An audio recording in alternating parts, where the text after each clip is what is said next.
welcome back to my channel. If you have been here, of course, for some time, and if you are new here, hi, my name is Sofia Divene, and I talk all things life, beauty, fashion, all types of stuff. If you need a little bit more clarity as to what I do, check out my other social medias, aka TikTok or Instagram. You'll get a little more insight as to what I do overall. But today's topic is going to be about weight loss. I'm so excited to share my tips and tricks on this because I know I struggled so hard to lose weight, and I've gotten a few requests for this video in particular because I know a lot of us, especially with quarantine, have struggled with weight gain. And I want to make this clear. It is completely normal for you to gain weight. It is completely okay that you gained weight over quarantine because your body did what it was meant to do, and it's to help you survive, and you're here, and I'm so glad you're still here with me. So don't be too hard on yourself. You are beautiful, absolutely, no matter what. Of course, we want to feel our best selves, and we want to get back into hot girl summer.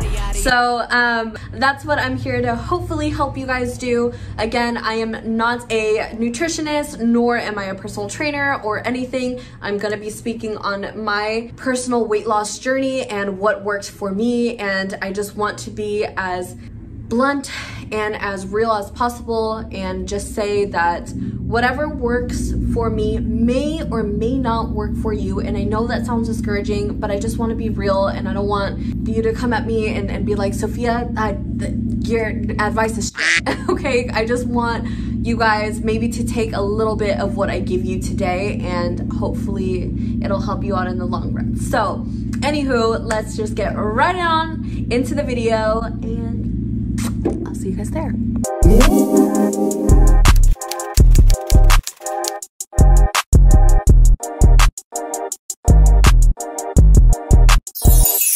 If you guys do not want to stay for the whole video, I completely understand. I know we're busy, so let me tell you the 3 things we're going to talk about, and you can take what you can from it. So the first thing I did was, bless you, Roscoe. The first thing I did was intermediate fasting. So I did a 16-8 fast where I ate for 8 hours of my day, and then I fasted for 16 hours. The second thing I did was exercise, and of course we don't like to hear that, but I have to implement that because that is something that I did. However, it's not as bad as you may think. The third thing I did was a calorie deficit, which is pretty much just keeping track of your calories so that you know where you are for the day and you know you're not overeating. It's a great way to keep track because it's really easy for us to all lose track on all the goodies that we have around us, and you know, we're just eating, we're not really aware of how much we're putting into our bodies. So I'm gonna tell you guys exactly how I kept track of my calories, how you can do it, and that's it. Let's get into the video. Okay, so first thing we're gonna talk about is diet. I did not go on any extreme diet. I was still eating normally. I was just inputting my calories to make sure that it was suited with the calorie intake that I should be having for the day. If you guys don't know how to do that, my favorite app to do it on is MyFitnessPal. So what you do there is you input your current weight and then your goal weight. It'll give you an estimation as to how many calories you should be eating a day. And although it is a hassle in the beginning, it is so worth it. You have to input everything that you've eaten throughout the day so that you get an idea of what you're putting into your body. So I wasn't really cautious with what I ate. I still got to enjoy the meals that I liked. I was just eating less of it. Like, I still got to enjoy chips. I would get the bag that came with the small individual bags, and those are easier to keep track because it has the calories on there. The cool thing about the MyFitnessPal app is that you can just scan the barcode on whatever food that you're having, and it already inputs that in for you. Of course, if you're cooking at home and you're making chicken bowls or whatever it is, then it gets a little bit more complicated, but don't get discouraged because as soon as you already input, like, let's say you add grilled chicken, lightly salted, and if you eat the same thing the next day, you can just add it from the day prior. So it is a little time consuming, but as you go on, it gets easier because it saves all your data on there. But again, to me, it wasn't more so what I was eating, it was how many calories I was eating in my day.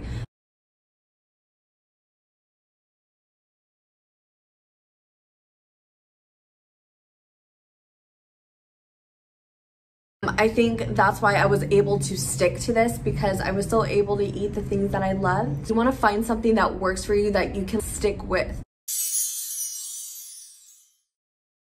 So with it fasting, I pretty much just ate for an 8-hour period of my day. So I chose 12 p.m. to 8 p.m. You can do 10 a.m. to 6 p.m. I like to eat later on at night, so I felt like 12 to 8 was sufficient for me. I think this helped me, especially because it got me into routine.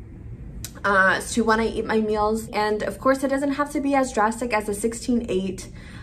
You can give your gut a 10-hour break, whatever it is that makes you feel comfortable. You don't want to go to the point where you feel like you're starving and you're not having fun with this. You know, you want this to be as easy as a transition as possible. So you really want to let your gut have that break so that it can take everything that you've been putting in it out, pretty much. So I think intermediate fasting is a great way to start. Again, it doesn't have to be a 16-8. You can do it however long. I would just give it at least a 10 to 12-hour break if you can't